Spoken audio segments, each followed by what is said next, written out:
상상도 못할 일이 벌어졌습니다. 아름다운 과부 마님이 갑자기 세상을 떠났고 그 무덤 위에 붉은 난초가 피어났다지요. 하지만 그날 밤 모든 것이 뒤집혔습니다. 도대체 그 난초는 무엇을 말하려 했던 걸까요? 여러분의 따뜻한 좋아요와 구독 한 번이 이 채널을 지켜줍니다. 지금 이 영상을 보고 계신 지역도 댓글로 소통해주세요. 지금 시작합니다. 경상도 어느 시골 마을에 한시 마님이라 불리는 젊은 과부가 살고 있었습니다. 남편을 일찍 여의고 혼자 큰 기와집을 지키며 살아가는 마님은 마을에서 소문난 미인이었지요.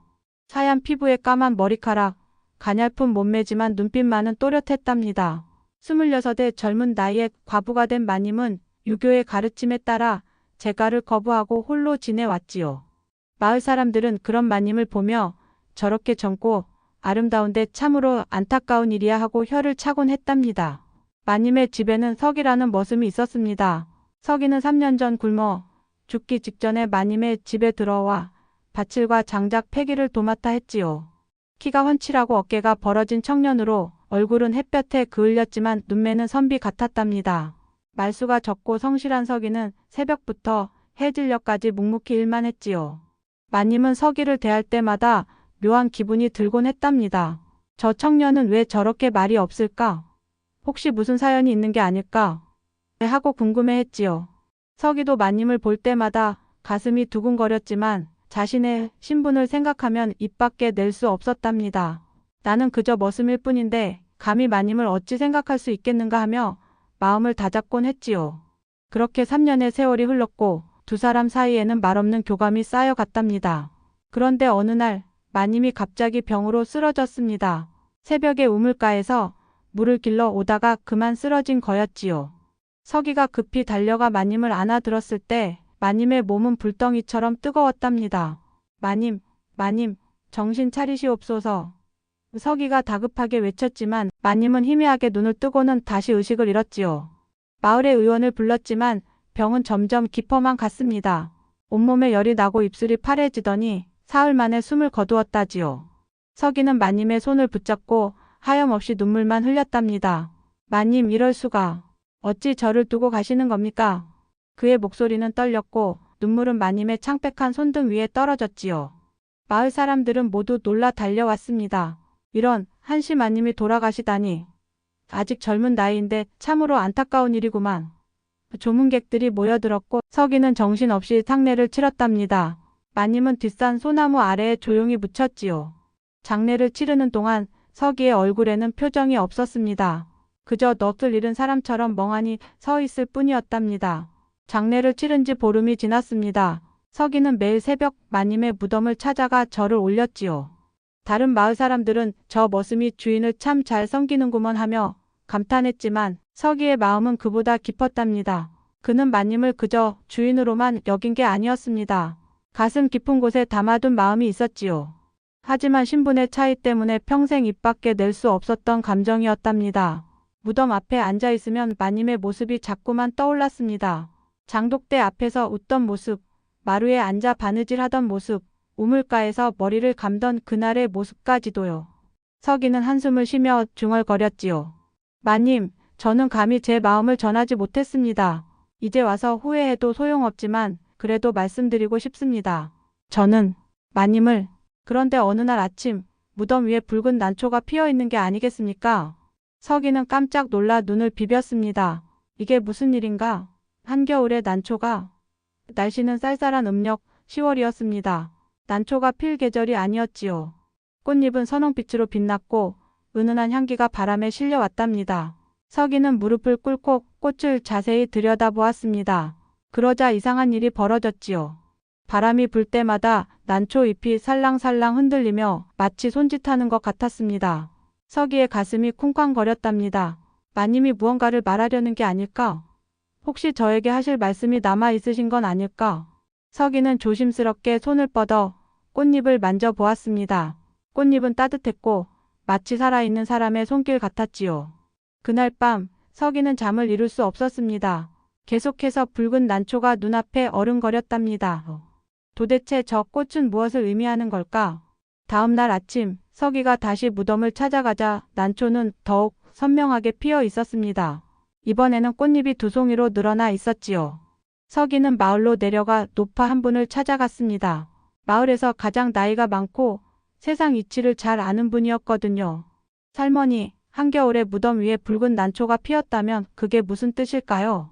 노파는 담뱃대를 물고 한참을 생각하더니 이렇게 말했답니다. 그건 말이요. 죽은 이가 이승에 미련이 남아있다는 뜻이지. 혹은 산 사람에게 무언가를 전하려는 것일 수도 있고 말이요. 그럼 어찌해야 합니까? 노파가 서기를 빤히 쳐다보더니 빙그레 웃었답니다.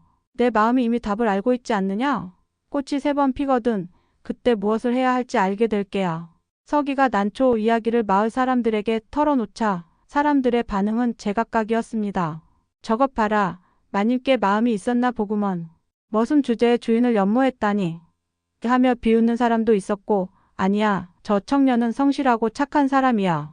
그럴 수도 있는 거지 하며 두둔하는 사람도 있었지요. 하지만 대부분의 사람들은 미친놈이여. 죽은 사람 무덤에 꽃 핀 게 뭐가 신기하다고 저렇게 법석을 떠나 하며 관심조차 두지 않았답니다. 그런데 마을 촌장만은 달랐습니다. 촌장은 60이 넘은 노인으로 평소에 술을 좋아했지요. 어느 날 밤 촌장이 마을 주막에서 막걸리를 실컷 마시고 비틀거리며 집으로 돌아가고 있었습니다. 끙끙. 오늘 술이 참 좋았어. 하하. 촌장은 혼자 중얼거리며 산길을 올라갔지요. 그런데 뒷산을 지나가다가 이상한 광경을 목격했답니다. 달빛 아래 하얀 옷을 입은 여인이 무덤 곁에 서서 난초를 어루만지고 있는 게 아니겠습니까?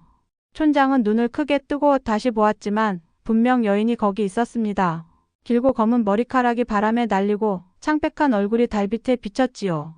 으악, 그게 귀신이다. 촌장은 혼비백산에서 마을로 내려왔습니다. 너무 놀란 나머지 술이 확 깨어버렸지요. 촌장은 마을 사람들을 깨우며 소리쳤답니다. 다들 일어나시오. 큰일 났소. 한시 마님, 귀신이 나타났어. 무덤에서 일어나 걸어 다니고 있다고. 마을은 순식간에 발칵 뒤집혔습니다. 뭐라고? 귀신이 나타났다고? 이런 무슨 변개가 일어나는 거야. 사람들은 무서워서 떨었지요. 어떤 이는 우리가 무슨 잘못을 했길래 죽은 이가 돌아온 걸까? 하며 걱정했고 어떤 이는 촌장님이 술에 취해서 헛것을 본 게 아닐까? 하며 의심했답니다. 하지만 촌장은 손을 내저으며 말했지요. 아니야. 내가 분명히 봤다고. 하얀 옷에 긴 머리, 창백한 얼굴. 틀림없이 한시 마님이었어. 이 소문은 3시간에 마을 전체로 퍼졌습니다. 사람들은 무서워서 해가 지면 밖에 나오지 않았고 특히 뒷산에는 얼씬도 하지 않았지요. 심지어 낮에도 뒷산 근처를 지나갈 때면 주문을 외우거나 급히 발걸음을 옮겼답니다. 하지만 서기만은 달랐습니다. 그는 오히려 더 자주 무덤을 찾아갔지요. 귀신이라니. 그럴 리가 없어. 마님은 그런 분이 아니셔. 서기는 확신했답니다. 어느 날 저녁 서기가 무덤 앞에 앉아 있을 때였습니다. 멀리서 인기척이 들리더니 촌장이 조심조심 다가왔지요. 서기, 내가 여기 있었구나. 혹시 내가 그 하얀 옷 입은 여인을 본 적이 있느냐? 서기가 고개를 저었습니다. 아니옵니다. 저는 본 적이 없습니다. 촌장이 안도의 한숨을 쉬며 말했답니다.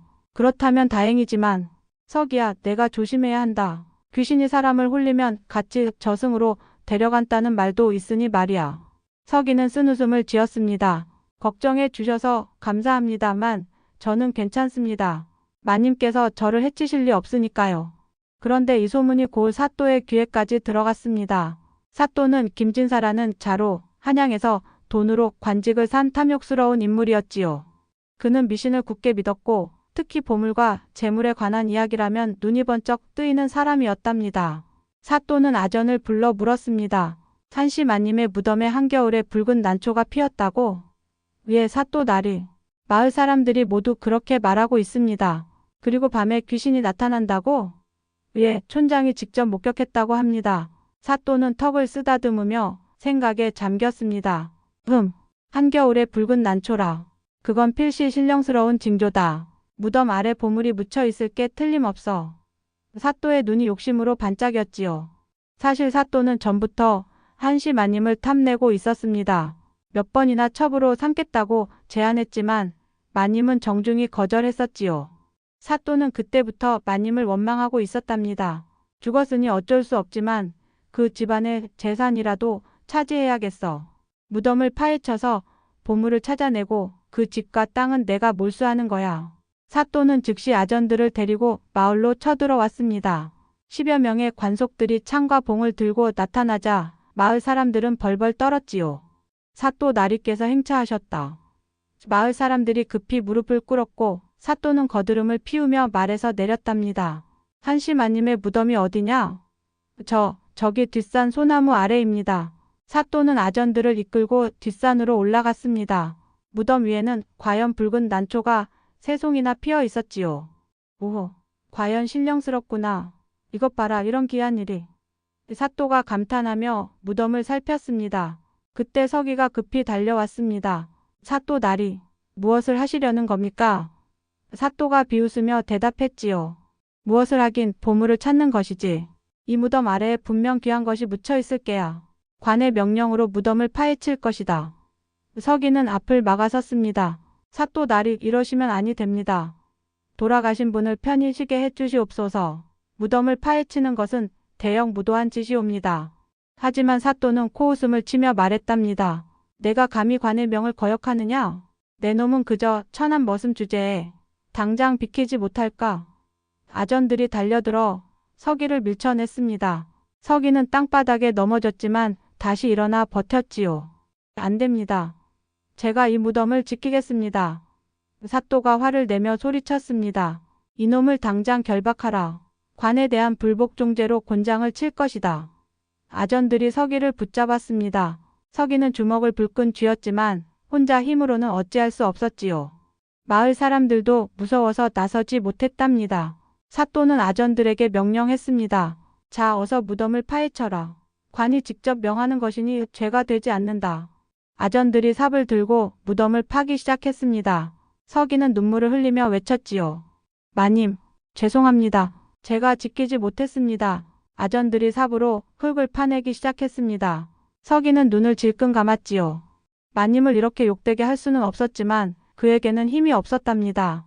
제발 이러지 마십시오. 서기의 목소리는 떨렸고 마을 사람들도 고개를 숙인 채 참아보지 못했지요. 사또만이 득의양양한 표정으로 지켜보고 있었습니다. 곧 보물이 나올 것이야. 금은 보화가 가득할 게야. 한참을 파고 들어가자 드디어 관이 드러났습니다. 검은 오치를 한 관이 흙 속에서 모습을 드러냈지요. 사또는 신이 나서 소리쳤습니다. 좋아. 저 관을 끄집어내라.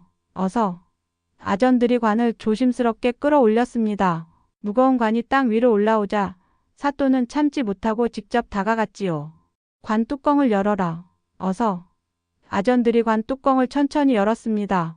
그런데 관 안에는 아무것도 없었습니다. 시신도 보물도 아무것도 없이 텅 비어 있었지요. 사또의 얼굴이 굳어졌습니다. 이게 무슨 일이냐? 시신은 어디 갔고 보물은 어디 있는 거냐? 아전들도 어리둥절해하며 관 안을 들여다보았답니다. 다만 한 장의 편지만 달랑 놓여 있었지요. 하얀 종이에 단정한 글씨로 쓰인 편지였답니다. 사또가 손을 뻗어 편지를 집으려 하자 서기가 벌떡 일어나 달려들었습니다. 안 됩니다. 서기는 아전들을 밀쳐내고 편지를 낚아챘지요. 손이 떨렸지만 그는 편지를 펼쳐 읽기 시작했답니다. 편지에는 이렇게 적혀 있었지요. 서기에게 나는 살아있소. 사또가 나를 첩으로 삼으려 하기에 죽은 척하고 숨었소. 붉은 난초가 3번 피면 선앙당으로 오시오. 그곳에서 모든 것을 밝히겠소. 그리고 당신이 누구인지도 이제 밝힐 때가 되었소. 기다리고 있겠소. 한시석이의 눈에서 눈물이 주르륵 흘러내렸습니다. 마님이 살아계셨던 겁니다. 죽은 것이 아니라 숨어 있었던 거지요. 서기는 편지를 가슴에 꼭 안았답니다. 사또는 얼굴이 새파래졌습니다. 뭐라고? 살아있다고? 그럼 나를 속인 거냐? 이것들이 감히. 사또가 버럭 소리를 질렀지만 서기는 그를 똑바로 쳐다보았습니다. 서기의 눈빛이 변했답니다. 이제는 더 이상 순박한 머슴의 눈빛이 아니었지요. 날카롭고 결연한 무언가를 결심한 사람의 눈빛이었답니다. 사또 나리.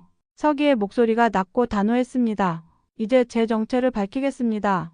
마을 사람들이 모두 서기를 바라보았습니다. 사또도 의아한 표정으로 서기를 쳐다봤지요. 정체? 내가 무슨 정체가 있다고? 서기는 품속에서 무언가를 꺼냈습니다. 그것은 호패였는데 평범한 호패가 아니었지요. 금빛으로 빛나는 특별한 호패, 바로 한양 의금부의 암행어사 증표였답니다. 서기가 호패를 높이 들어 올리자 햇빛에 반사되어 번쩍였습니다. 마을 사람들이 모두 숨을 죽였지요. 나는 3년 전부터 이 고을의 부정부패를 조사하라는 어명을 받고 잠입한 암행어사요. 서기의 목소리가 산에 울려 퍼졌답니다. 마을 사람들이 모두 입을 떡 벌렸습니다. 어사 나리? 그 순박한 머슴이 어사였다니. 세상에 3년 동안이나 우리와 함께 살았는데 사람들은 믿을 수 없다는 표정으로 서기를 바라보았지요. 사또는 얼굴이 흑빛으로 변하며 뒤로 물러섰답니다. 어사라니. 그럴 리가. 서기는 차분하지만 단호한 목소리로 말을 이었습니다. 사또 김진사, 당신은 그동안 수많은 죄를 지었소. 첫째, 백성들에게 거둔 세금을 빼돌려 사복을 채웠소. 둘째, 죄 없는 양민을 모함하여 재산을 빼앗았소. 셋째, 부녀자들을 협박하여 첩으로 삼으려 했소. 넷째, 관청의 곡식을 빼돌려 팔아먹었소. 다섯째, 뇌물을 받고 범죄자들을 풀어주었소. 서기가 하나하나 죄목을 나열하자 사또는 점점 더 겁에 질렸지요. 아전들도 벌벌 떨며 무릎을 꿇기 시작했답니다. 그건. 사또가 변명하려 했지만 서기는 손을 들어 막았습니다. 변명은 필요 없소. 모든 증거는 이미 한양으로 보냈소. 당신의 비리를 기록한 장부, 뇌물 받은 내역, 증인들의 진술, 모든 것이 갖춰져 있소. 서기는 품속에서 또 다른 문서를 꺼냈습니다. 이것은 한양에서 보낸 체포영장이오. 사또 김진사, 당신은 이제 관직을 박탈당하고 한양으로 압송될 것이오. 사또가 주저앉으며 애원했습니다. 제발 용서해 주시오. 내가 잘못했소. 다시는 그러지 않겠소. 하지만 서기는 고개를 저었지요. 법은 누구에게나 공평해야 하오. 당신이 백성들에게 저지른 악행을 생각하면 이것은 당연한 대가요. 마을 사람들이 환호하기 시작했습니다. 만세, 어사 나리 만세. 드디어 저 악당이 벌을 받는구나. 하늘이 우리를 버리지 않으셨어. 서기는 마을 사람들을 향해 돌아섰습니다. 여러분, 오랫동안 속여서 죄송합니다. 하지만 제 정체를 숨긴 것은 여러분을 위한 것이었습니다. 만약 제가 어사라는 것이 알려졌다면 사또가 증거를 인멸했을 것이고 여러분에게 피해가 갔을 것입니다. 촌장이 앞으로 나와 절을 올렸습니다. 어사 나리 고맙습니다. 정말 고맙습니다. 저희를 구해주셨습니다. 다른 마을 사람들도 모두 절을 올렸지요. 서기는 그들을 일으켜 세우며 말했답니다. 일어나십시오. 저는 다만 제 직분을 다했을 뿐입니다. 그리고 서기는 아전들을 향해 말했습니다. 너희들도 사또를 도와 악행을 저질렀다. 하지만 협박과 강요에 의한 것이었음을 알고 있다. 지금부터라도 올바르게 행동한다면 용서받을 기회가 있을 것이다. 아전들이 눈물을 흘리며 고개를 숙였습니다. 감사합니다. 어사 나리. 다시는 그러지 않겠습니다. 서기는 다시 편지를 꺼내 읽었습니다. 그리고 한시 마님은 나의 조력자였습니다. 마님은 이 고을의 비리를 파악하는 데 큰 도움을 주셨습니다. 사또가 마님을 첩으로 삼으려 하자 우리는 계획을 세웠습니다. 마님이 죽은 척하고 숨는 것이었지요. 마을 사람들이 감탄하며 고개를 끄덕였답니다. 그래서 귀신이 나타났다는 소문이 모두 마님과 어사다리의 계획이었구먼. 서기가 미소 지으며 말했습니다. 붉은 난초도 마님이 심어놓은 것이었습니다. 겨울에도 피는 특별한 품종이었지요. 그것은 저에게 보내는 신호였습니다. 난초가 3번 피면 모든 증거가 준비되었다는 뜻이었습니다. 그날 밤 서기는 선앙당으로 향했습니다. 달은 둥글고 밝았으며 바람은 부드럽게 불었지요. 선앙당은 마을에서 조금 떨어진 언덕 위에 있었습니다. 오래된 나무들이 둘러싸고 있고 작은 제단이 마련된 신성한 장소였답니다. 서기는 천천히 언덕을 올라갔습니다. 가슴이 두근거렸지요. 드디어 마님을 다시 볼 수 있다는 기대감과 그동안 숨겨왔던 마음을 어떻게 전해야 할지 모르는 긴장감이 뒤섞였답니다. 선앙당 처마 아래에 하얀 옷을 입은 여인이 서 있었습니다. 달빛을 받아 은은하게 빛나는 모습이 마치 선녀 같았지요. 바로 한시 마님이었습니다. 서기는 발걸음을 멈추고 마님을 바라보았습니다. 마님도 서기를 보고 있었지요. 두 사람은 한동안 말없이 서로를 바라보았답니다. 그 침묵 속에는 3년간 쌓인 그리움과 표현하지 못했던 감정들이 가득 담겨 있었지요. 마침내 서기가 천천히 다가갔습니다. 마님, 정말 살아 계셨군요. 마님의 눈에 눈물이 맺혔습니다. 서기, 아니 어사다리. 서기가 고개를 저으며 말했습니다. 저를 그냥 서기라고 불러주십시오. 제게는 그 이름이 더 소중합니다. 마님이 미소를 지었지요. 하지만 그 미소 속에는 슬픔도 섞여 있었답니다. 미안하오 서기. 당신을 속일 수밖에 없었소. 사또가 나를 탐하고 있었고 당신의 정체를 지켜야 했으니까요. 만약 내가 계속 살아 있었다면 사또가 당신을 해칠 수도 있었을 거요. 서기는 마님의 손을 잡았습니다. 마님의 손은 차갑고 가늘었지요. 이해합니다. 당신이 얼마나 힘들었을지, 혼자 숨어서 지내는 것이 얼마나 외로웠을지. 마님이 눈물을 흘리며 말했습니다. 서기, 당신은 참 좋은 사람이오. 3년 동안 당신을 지켜보면서 나는 마님의 목소리가 떨렸습니다. 서기가 부드럽게 물었지요. 무엇을 느끼셨습니까? 마님이 고개를 들어 서기를 똑바로 바라보았습니다. 나는 당신을 사랑하게 되었소. 서기. 처음에는 믿을 수 없었소. 내가 과부의 몸으로 그것도 머슴을 사랑하다니. 하지만 당신의 성실함과 따뜻함을 보면서 나도 모르게 마음이 기울어졌소. 서기의 눈에도 눈물이 고였습니다. 마님, 저도 마님을 사랑합니다. 3년 동안 단 한 번도 그 마음이 변한 적이 없습니다. 하지만 신분의 차이 때문에 감히 입 밖에 낼 수 없었습니다. 마님이 서기의 손을 꼭 잡았습니다. 이제는 그 신분의 차이도 의미가 없지 않소. 당신은 어사요. 나는 그저 과부일 뿐이요. 아니, 이제는 신분 같은 것은 중요하지 않소. 중요한 것은 우리의 마음이요. 서기가 마님을 끌어안았습니다. 마님도 서기의 품에 안겼지요. 두 사람은 달빛 아래에서 오랫동안 서로를 껴안고 있었답니다. 그동안 참았던 눈물이 주르륵 흘러내렸고 그동안 억눌렀던 감정이 마침내 폭발했지요. 마님, 아니, 한시, 제 곁에 있어 주시겠소? 서기가 조심스럽게 물었습니다. 마님이 볼을 붉히며 고개를 끄덕였답니다. 네. 하지만 한 가지 조건이 있소. 무엇이든 들어드리겠습니다. 마님이 장난스럽게 웃으며 말했지요. 낮에는 암행어사, 밤에는 제 서방이 되어 주시겠소? 서기도 따라 웃었습니다. 물론이지요. 평생 당신 곁을 지키겠습니다. 두 사람은 다시 한번 포옹했습니다. 선앙당 나무에서는 바람에 실려 은은한 향기가 퍼져 나갔답니다. 붉은 난초의 향기였지요. 그것은 더 이상 슬픔이나 죽음의 상징이 아니라 새로운 시작과 사랑의 상징이 되었답니다. 사또는 파직되어 한양으로 끌려갔고 엄한 처벌을 받았답니다.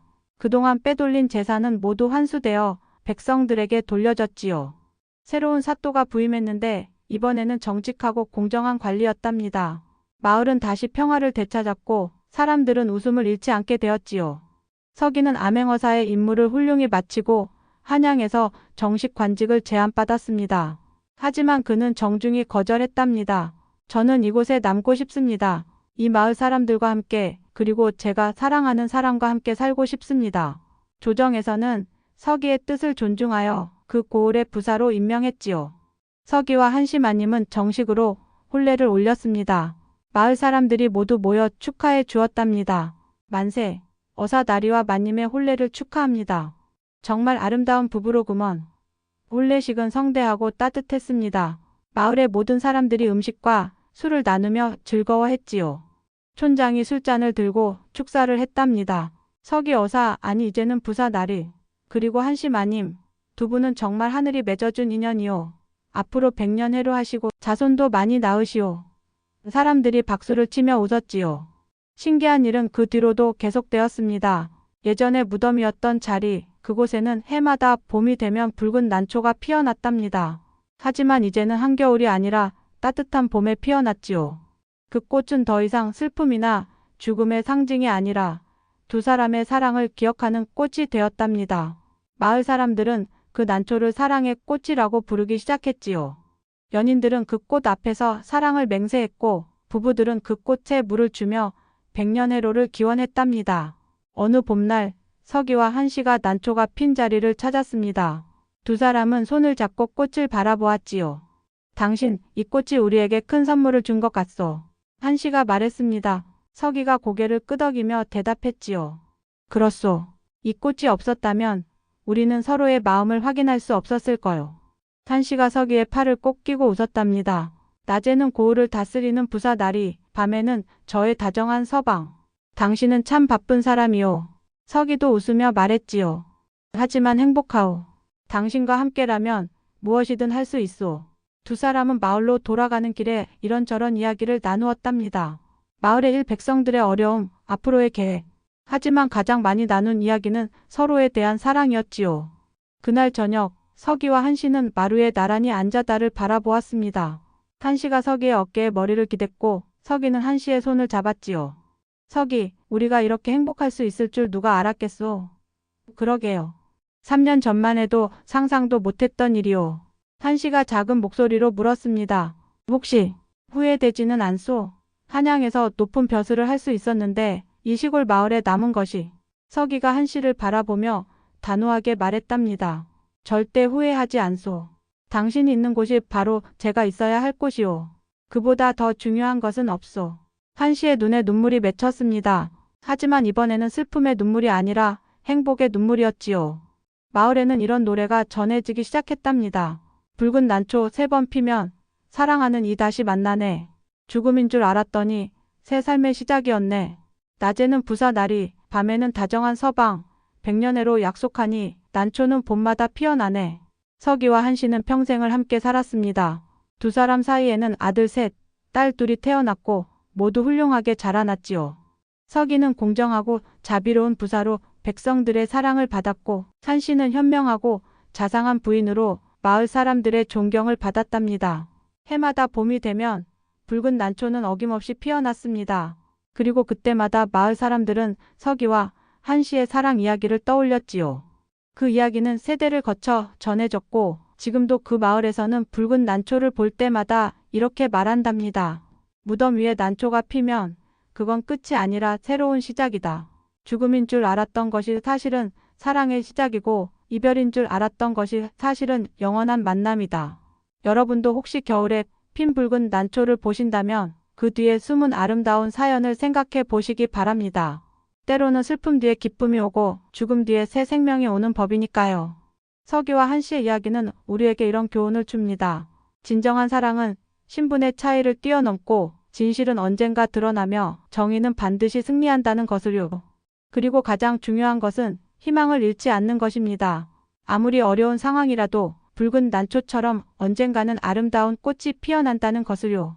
무덤 위에 핀 붉은 난초는 슬픔이 아니라 희망의 신호였습니다.